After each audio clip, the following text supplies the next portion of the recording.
Natore station বাজারের মতো একটি জায়গায় 100 টাকায় সর্বোচ্চ কতগুলো আইটেম ট্রাই করা যায় সেটার একটা চ্যালেঞ্জ নিয়েছিলাম এই ভিডিওতে। আচ্ছা, যদিও চ্যালেঞ্জটা মনের মতো করে কমপ্লিট করতে পারি নাই, তারপরেও প্যারা নাই, chill. After a long time video make করতেছি, জানি না কেমন হবে গাইজ।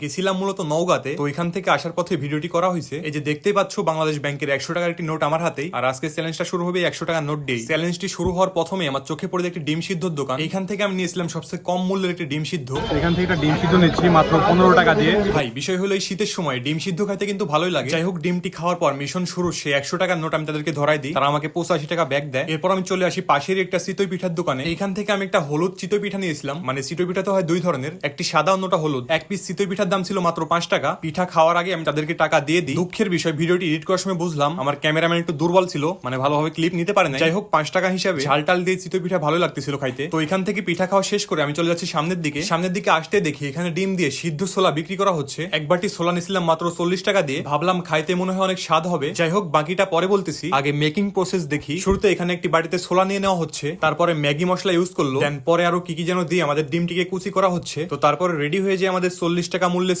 ছোলার দোকানদার ভাই, আপনার সামনে যদি ভিডিওটি যায় তাহলে অবশ্যই কথাগুলো শুনবেন। বিষয় হলো ভাই, আপনার ওই ছোলা আমার তেমন একটা ভালো লাগে না। কারণগুলো আমি বলতেছি। প্রথম কারণ, আপনার ছোলাতে ঝোল ছিল প্রচন্ড পরিমাণে, মানে ভাই খাইতে অনেকটা পানি পানি লাগতেছিল। পরবর্তী কারণ হলো ভাই, আপনি ছোলাতে চানাচুর ইউজ করেন নাই। এইগুলা ছোলাতে ভাই চানাচুর ইউজ করলে স্বাদটা অনেক বেড়ে যায়। দুর্নাম করতেছি না ভাই, আপনাকে যেগুলো বললাম এগুলো একটু ফলো করবেন, তাহলে ছোলার টেস্ট আরো বেড়ে যাবে। যাই হোক, ছোলা আমি পুরোপুরি খাইতে পারি নাই, মানে কিছু রেখে আসছিলাম। তো ছোলা খাওয়া শেষ করে ছোলা 40 টাকা তাদেরকে আমি দিয়ে দিই। 100 টাকার মধ্যে এই মুহূর্তে আমার কাছে আছে 40 টাকা। এখন দেখা যাক আর কি কি ট্রাই করা যায়। যাই হোক, এর মধ্যে আমার বাড়ি থেকে অনেকবার কল দেওয়া হয়েছে, কারণ রাত অনেক হয়ে যাচ্ছে, বাড়িতে আসা লাগবে। আর বেশি দেরি না করে 40 টাকা দিয়ে কি খাওয়া যায় সেটাই খুঁজতেছে। এখন চাচ্ছি ভাই 40 টাকা একবার শেষ করে দিতে, দেখা যাক কোনটা পাওয়া যায়।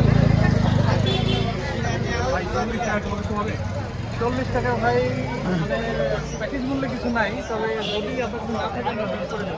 ভাই আমার কাছে মিশনটা 40 টাকা আছে, খালি 60 টাকা অলরেডি খাওয়া শেষ। যাই হোক, মিশনের লাস্ট শুট এইটাই ছিল। আর এই দোকানদার ভাইয়ের ব্যবহার ছিল একেবারে অসাধারণ ভাই, মানে খুবই ভালো ব্যবহার। তো এখান থেকে ভাই 40 টাকায় যেটা নিচ্ছি, মানে 100 টাকার মধ্যে 40 টাকায় ছিল, 40 টাকায় আছে কাছে। ভাই ভাই 40 টাকায় কি আপনি সবাইকে দিবেন নাকি টাকা নাই জন্য দিচ্ছেন নাকি? এটা টাকা না নেওয়ার জন্য না, যেহেতু আপনি মানে কেউ চাইলে দিবেন নাকি? কেউ চাইলে? হ্যাঁ, আমি যে কাউকে যদি কেউ বলে হ্যাঁ। যে আমার কাছে টাকা নাই, 40 টাকাই আছে, শুধু 40 টাকা 30 টাকা বলে 30 টাকারও দিয়ে দিব, কোনো প্রবলেম নাই। ঠিক আছে? এমনিতে কত করে প্লেট বিক্রি করেন? নরমালি 60 টাকা প্লেট বিক্রি করি। আচ্ছা ভাই দেন তাহলে। তো ভাইয়ের দোকানের সামনেই 3টা আইটেমই ছিল। ভাইয়ের দোকানের লোকেশন স্টেশনের মেইন গেট থেকে উত্তরে তাকালে দেখা যাবে ফুড ফ্লেভার, এটাই মূলত ভাইয়ের দোকান। যাই হোক, ভাই আমাদের নুডলসটাকে হট অ্যান্ড স্পাইসি করার জন্য রান্না করে দিচ্ছে। ভাই দোকানটা কি ডেইলি চালু করেন নাকি? হ্যাঁ, ডেইলি। কয়টা থেকে চালু করেন দোকান? বিকাল 4টা থেকে রাত 10টা। সকালে খোলা হয় না নাকি? না, সকালে খোলা।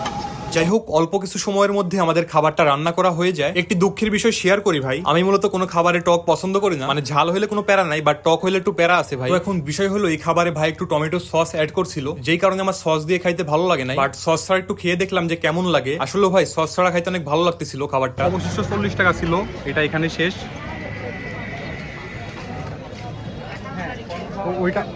ওইটা হচ্ছে আমি খাইতে পারি নাই ভাই, আমি ওইখানে ছোলা খেয়ে আমার পেট ভরে গেছে, ওইটার খাওয়া হয় নাই। ওটা এখন পার্সেল করে নিয়ে যাচ্ছি, কারণ নষ্ট করা যাবে না ভাই। আরো একটি বিষয়, অনেক চুল পাক না অডিয়েন্স এসে কমেন্ট করবে যে ক্যামেরাম্যানকে খাইতে দি নাই। তো এই যে দেখো ভাই, ক্যামেরাম্যানকেও খাইতে দেওয়া হয়েছে। তো যাই হোক, দেখা হচ্ছে তোমাদের সাথে পরবর্তী কোনো সুন্দর ভিডিওতে। সে অবধি সবাই ভালো থাকবে, টাটা বাই বাই, আসসালামু আলাইকুম।